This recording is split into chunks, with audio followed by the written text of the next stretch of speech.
y'all. I hope everyone's doing well and you had a great holiday. Thank you for joining me back here. I know it's been 3 weeks, but I was in Louisiana for 2 of them. So anyways, thank you for joining me on this Sunday Fun Day. I'm Josh from Louisiana, and if this is your first time here, on Sundays, I'm bringing y'all back to the Bayou to celebrate a show that was gone too soon, Southern Charm New Orleans. And tonight we are visiting one of my favorite places in Louisiana, the Myrtles. I'll do a brief recap and then I'm going to bring on a special guest, Jamie Brown, who was actually present for the filming of this episode and had her own paranormal experience. Afterwards, I'd love to hear y'all's thoughts on the episode. Now, laissez les bon temps rouler.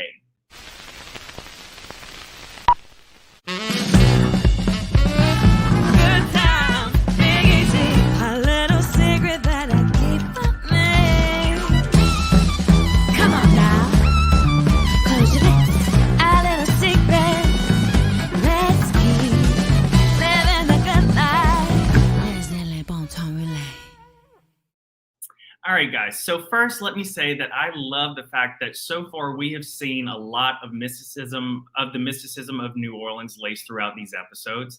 The South in general has a lot of superstitions and beliefs, but particularly in Louisiana, we have a love of the supernatural, or fear of, if you recall Justin's reactions to in this episode. So we have the return of the iconic, hold on, I always got to show her picture, Priestess Katerina.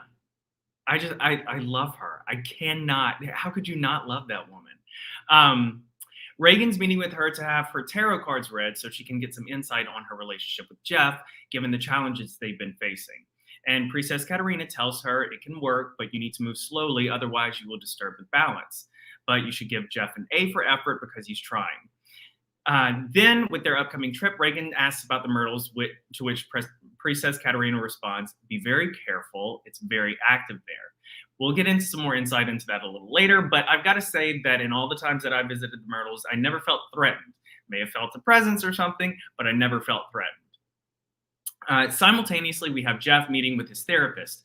Between his mother stealing hundreds of thousands of dollars and his concern with brain trauma and how that is going to affect his future, Jeff admits that he has started to self-medicate with alcohol, which was beginning to affect his relationship with Reagan. But he actively sought out therapy, so we'll continue to watch how that unfolds.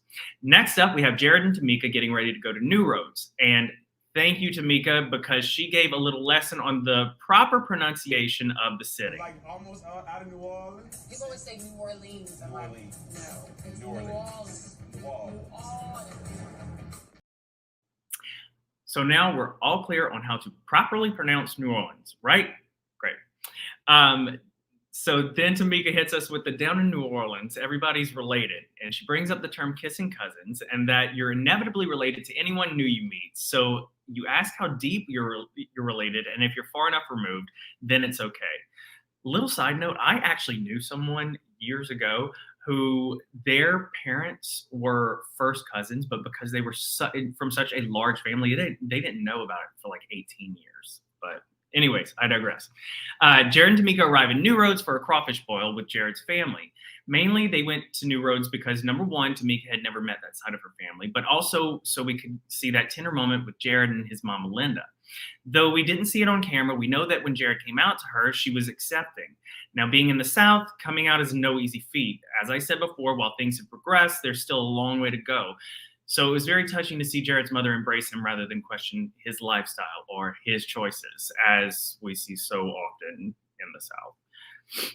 Finally, we've got our roadies ready for the Sprinter van, and it's time to roll. Now, at this point, a lot of the cast panic mode is setting in. Most doesn't mess around with ghosts or that juju, that hoodoo, that voodoo. But this shouldn't come as a surprise to us because he didn't even want to go into Barry and Tamika's house in episode 1 because of Priestess Katerina. But again, I digress. We then get a little background on one of the Myrtle's most popular spirits, Chloe. Now, as I've been told, in the 1800s, the plantation's owner, Judge Clark Woodruff, was having an affair with Chloe, who was a household servant. Sorry, give me just 1 second, guys.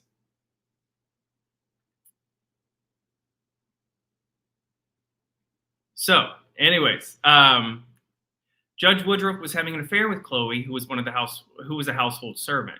One night, Chloe was eavesdropping on family business and was caught. Back then, they believed that whatever you used to commit the crime, you should have removed. So Woodruff cut off her ear, similar to if someone were to be caught stealing, they would have their hand chopped off. Chloe was worried that she would be banned from the house and forced to go back into the fields to work with the other slaves, so she devised a plan to prove the value she brought to being inside of the house.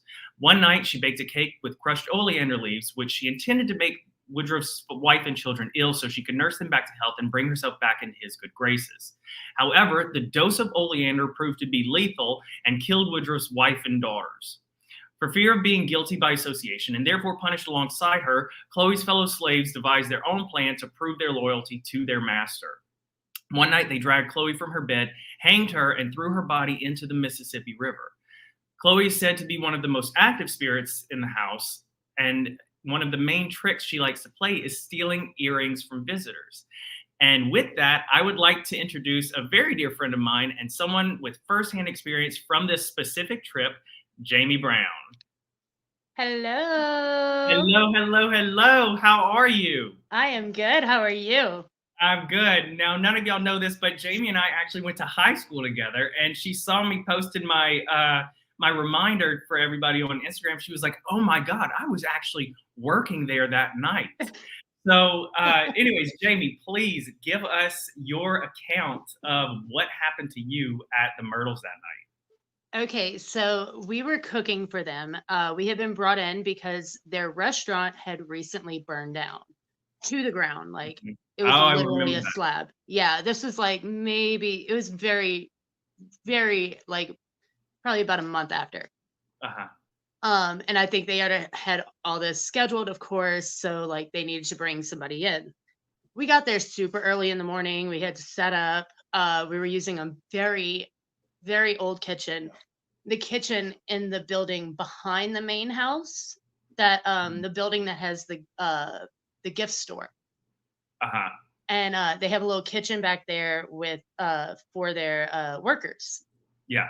So we were kind of hanging out. We were told that they were going to be delayed a few hours because they had a flat tire on their bus or their Which van we or all whatever it saw. was. Yeah, yeah. So that was a whole big ordeal.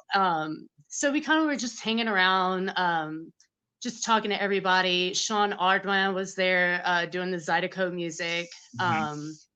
He's a really cool guy. Yeah. His whole band was really cool. So they were keeping And you entertained while. keeping us entertained and just kind of like talking to the whole production crew and everything. And um, I had gone to the Myrtles a ton as a child. Mhm. I had gone to summer camp in St. Francisville. We always went to the Myrtles every time. Yeah. So I knew who Miss Hester was. Sorry, my dog is barking at It's okay. my husband right now. And so I knew Miss Hester. I never really got to sit down and talk to her. So she was kind of like regaling us with like personal, like, other people's accounts of ghost stories and everything. And I knew everything about Chloe. Yeah. And I was doing something inside and I had walked out onto the porch where everybody was sitting. And Miss Hester kind of looks at me and she kind of like smiles, her very sweet smile, Yeah. and just goes, "Oh, Chloe must like you." And I was like, "What?" And I and I kind of like first instinct was like kind of feel my ear. Uh-huh. I like because we all know the story. And I was missing an earring. And I kind of like was trying to explain it away, like, oh, it probably fell out while we were unloading or whatever. It was kind of a Yeah. busy morning. Didn't really think of it. It wasn't an expensive pair of earrings, so whatever. I was whatever. And a little while later, we were kind of told, oh, they got their tire fixed, they're back on route, we're good. So I went out back to set up my fryer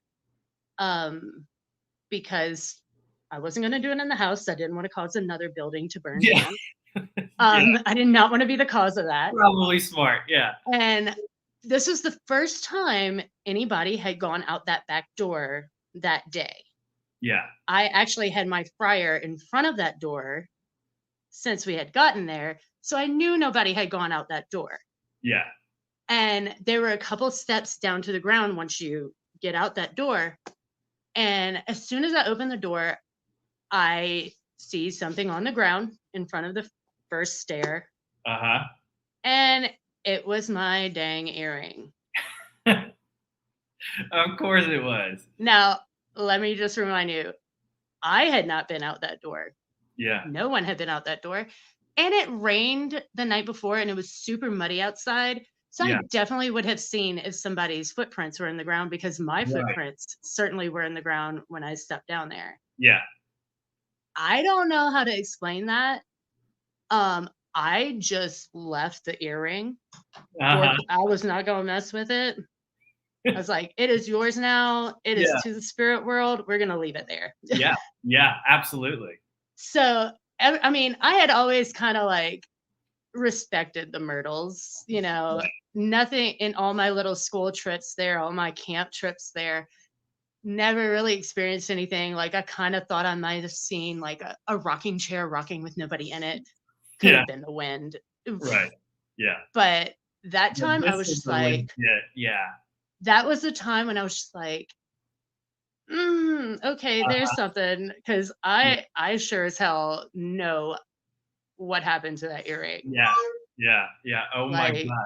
I know.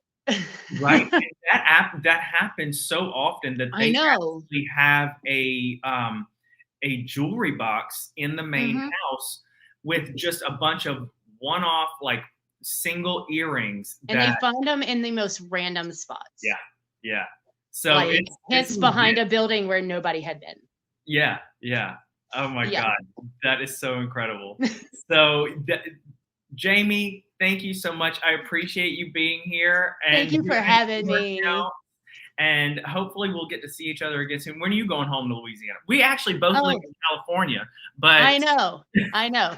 but My we're husband's stoking the fire right now because we are up in the mountains. It is yeah, cold. yeah, We had our first snow well, no, we didn't have our first snow, but like the town we had to go into, like the next town over, it's a little higher in elevation. yeah, So like this was the first time I had to check Caltrans yeah, website or their app to be yeah. like, oh, do I need chains to go over here?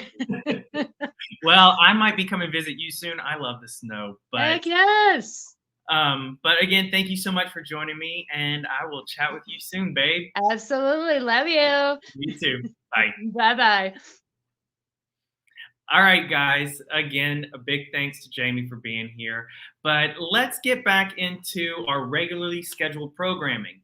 The cast is on their way to the Myrtles when as we said, there's a blowout. And of course, everyone takes that as a sign that maybe this trip isn't the best idea. But eventually, we arrive at the most haunted house in America and are greeted by the sweet mansion guide, Miss Evie. The cast are escorted to their rooms, and we've got Tamika worried about Chloe. We've got Barry worried about the amount of doors in his room. And we've got Reagan worried about dolls, which Reagan always gives the absolute best sound bites. I will take a ghost over a doll any day, especially old dolls. It's not like Polly Pocket or something. It's like scary doll. And we get our first ghostly encounter when one of the little spirits knocks off a wine glass from Reagan's side table. Play with my wine glass. Don't play with my wine glass. I agree, Reagan. Anyways, so then of all people to be by themselves, we have Justin being put in the children's nursery. He literally starts freaking out about John taking a picture of him because he doesn't want any paranormal figures trapped in a photo with him. And to be honest, he's not entirely off because you can often take pictures at the Myrtles and see the orbs or figures in your photos. But I think Justin works himself into such a frenzy that he starts to have a panic attack. I just can't believe that as scared as he was, that he was willing to stay up in the house by himself while everybody was outside. Anyways, we go down into the courtyard for a beautiful supper, and Miss Evie gives us a little backstory on a few of the rooms. As we saw, the children like to play in Reagan and Jeff's room, but not only that, in the room where John is sleeping, a Confederate soldier died of an infection in his left foot. Now, typically, they say that if you sleep with your socks on, you'll wake up with your left sock removed. But my friend and I actually stayed here, and the night that we were there, she said that she was awoken feeling like someone was pulling on her leg. Coincidence? I think not. Anyways, as the episode comes to a close, we have a dance party with some of my favorite music to listen to live, Zydeco. Typically, Zydeco music is led by an accordion or a fauteuil, which was that washboard vest that we saw Tamika play. Zydeco is not New Orleans as much as it is Cajun. Zydeco, it's like its own little spoons and like tub of things and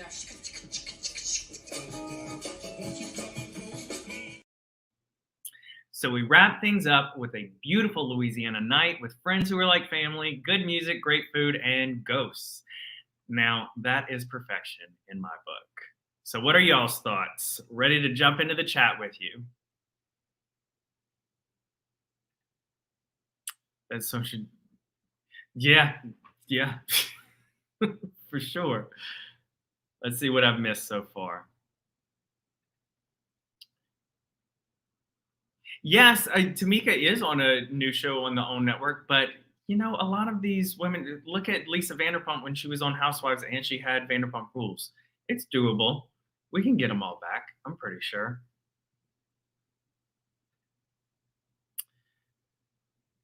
Yeah, but I mean, I think that Jeff's biggest issue right now is probably that that impending, like, you know, trauma that he's facing. And you see how badly he's struggling with all of that and how he's resorting to drinking, which I feel like is just a vicious cycle, especially if you're dealing with potential trouble with your brain and everything, to, you know, kind of loop in alcohol with that. Probably not the best idea.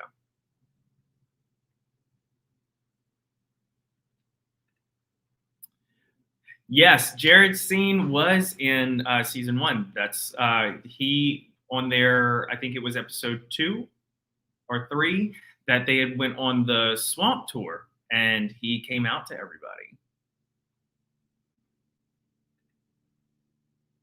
Miss Bryant, why don't you tell us a little bit about your experience from your social studies project on the Myrtles?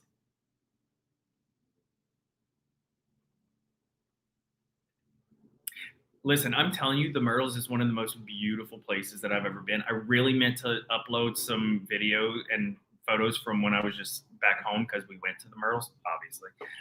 But it really is just a gorgeous, gorgeous home.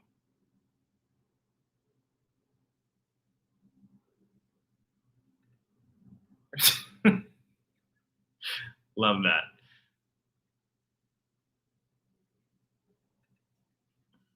Well, you know what? That's what I'm here for. I just want to talk about Louisiana and show how great of a place it is. I don't necessarily need to focus on all the drama, but they're doing a lot of Louisiana things that I feel like we can expand on, and that's the fun part for me.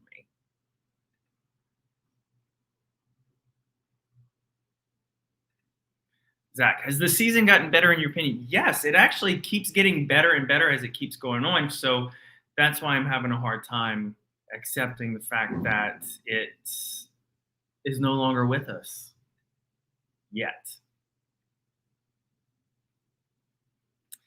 All right, guys, if there's nothing else, oh, here we go. Kimberly. Everyone I interviewed and friends I have that have gone to experience something. I haven't been yet. How have you not been yet? You're not from that far. You're only from Hammond. I've been to just about all plantations in the South except that one. That's like the main one that you need to go to. Zach, you're getting plenty of compliments on your new hair. I agree, it looks great.